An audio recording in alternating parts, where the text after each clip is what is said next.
ಕಳೆದ 120 ವರ್ಷಗಳಿಂದ ಸಮಾಜ ಸೇವೆಯಲ್ಲಿ ನಿರಂತರವಾಗಿ ತೊಡಗಿಸಿಕೊಂಡಿರುವಂಥ ಕರ್ನಾಟಕ ಆರ್ಯ ವೈಶ್ಯ ಮಹಾಸಭಾ ಇಂದು ಮತ್ತೊಂದು ಅರ್ಥಪೂರ್ಣ ಕಾರ್ಯಕ್ರಮಕ್ಕೆ ಸಾಕ್ಷಿಯಾಯಿತು.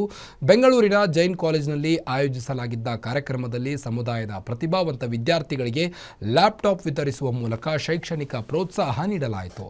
ಸುಮಾರು 172 ಪ್ರತಿಭಾವಂತ ಪದವಿ ವಿದ್ಯಾರ್ಥಿಗಳಿಗೆ 60 ಲಕ್ಷ ಮೌಲ್ಯದ ಲ್ಯಾಪ್ಟಾಪ್ ವಿತರಣೆ ಮಾಡಲಾಯಿತು. ಹಾಗೂ ಯುಗಾದಿ ಹಬ್ಬದ ಅಂಗವಾಗಿ ರಾಜ್ಯದಲ್ಲಿರುವ 37 ವಾಸವಿ ಮಾತೆಯ ದೇವಾಲಯಗಳಿಗೆ ಒಂದೇ ತೆರನಾದಂಥ ಸುಮಾರು 9 ಲಕ್ಷ ರೂಪಾಯಿಯ ರೇಷ್ಮೆ ಸೀರೆಗಳನ್ನು ವಿತರಣೆ ಮಾಡಲಾಯಿತು. ಕಾರ್ಯಕ್ರಮಕ್ಕೆ ಉದ್ಯಮಿ ಶ್ರೀ ಹನುಮೇಶ್ ಹಾಗೂ ಭಾಗ್ಯಲಕ್ಷ್ಮಿ ಗ್ರೂಪ್ ಆಫ್ ಇಂಡಸ್ಟ್ರೀಸ್ನ MD ಶ್ರೀನಿವಾಸ್ ಗುಪ್ತಾ ಆಗಮಿಸಿ ವಿದ್ಯಾರ್ಥಿಗಳಿಗೆ ಲ್ಯಾಪ್ಟಾಪ್ ಅನ್ನು ವಿತರಿಸಿದರು. 8ನೇ ವರ್ಷದ ಲ್ಯಾಪ್ಟಾಪ್ ವಿತರಣಾ ಸಮಾರಂಭವನ್ನು ಇಟ್ಕೊಂಡಿದ್ದೀವಿ.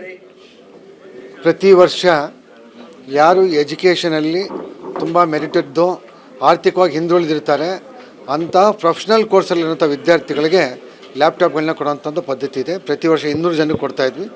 ಈ ವರ್ಷ 172 ವಿದ್ಯಾರ್ಥಿಗಳು ಎಲಿಜಿಬಲ್ ಆಗಿದ್ದಾರೆ. ಅಷ್ಟು ಜನ ವಿದ್ಯಾರ್ಥಿಗಳಿಗೆ ಇವತ್ತು ಲ್ಯಾಪ್ಟಾಪ್ಗಳನ್ನ ಕೊಡ್ತಿದ್ವಿ.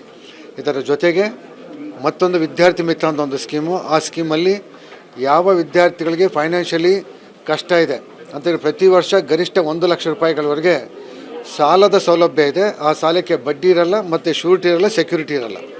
ಬ್ಯಾಂಕಿಂದ ಸಾಲ ಕೊಡಿಸಿ ಮಹಾಸಭೆ ಅದರ ಬಡ್ಡಿ ಕಟ್ಟುತ್ತೆ. ತಮ್ಮ ಶಿಕ್ಷಣ ಮುಗಿಸಿದ ನಂತರದಲ್ಲಿ ವಿದ್ಯಾರ್ಥಿಗಳು ಅಸಲನ್ನ ಪಾವತಿ ಮಾಡ್ತಾರೆ.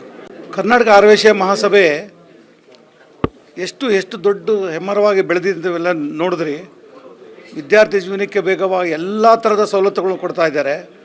ದುಡ್ಡು ಬೇಕಾದವರಿಗೆ ದುಡ್ಡು ಕೊಡ್ತಾರೆ, ಲೋನ್ ಬೇಕಾದ್ರೆ ಲೋನ್ ಕೊಡ್ತಾರೆ, ವಿದ್ಯಾರ್ಥಿಗಳಿಗೆ ಲ್ಯಾಪ್ಟಾಪ್ ಕೊಡ್ತಾರೆ. ನಮ್ಮ ಕುಲ ಬಾಂಧವರಿಗೆ ಬೇಕಾದ ಎಲ್ಲ ಕಷ್ಟಗಳಿಗೂ ಸ್ಪಂದಿಸುವ ಸಂಸ್ಥೆಯಾಗಿ ಬೆಳೀತಾ ಇದೆ.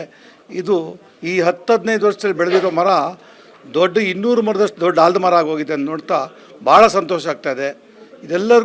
ಇದೆಲ್ಲ ಉಪಯೋಗಗಳನ್ನು ನಮ್ಮ ಸಮಾಜದ ಕುಲ ಬಾಂಧವರಿಗೆ ಸೇರಿಸಿ ಇದು ಉಪಯೋಗ ಪಡಬೇಕಾಗುತ್ತೆ ವಿನಂತಿ. ಇದು ನಮ್ಮ ಕುಲ ಬಾಂಧವ ವಿದ್ಯಾರ್ಥಿಗಳಿಗೆ ನಮ್ಮವರೇ ಆದ ಸಂಸ್ಥೆಗಳಿಗೆ ಗುರುತಿಸಿ ಅವರ ಆರ್ಥಿಕವಾಗಿ ಹಿಂದುಳಿದನ್ನು ತಿಳ್ಕೊಂಡು ಕೊಡೋ ಕಾರ್ಯಕ್ರಮ ಇದು.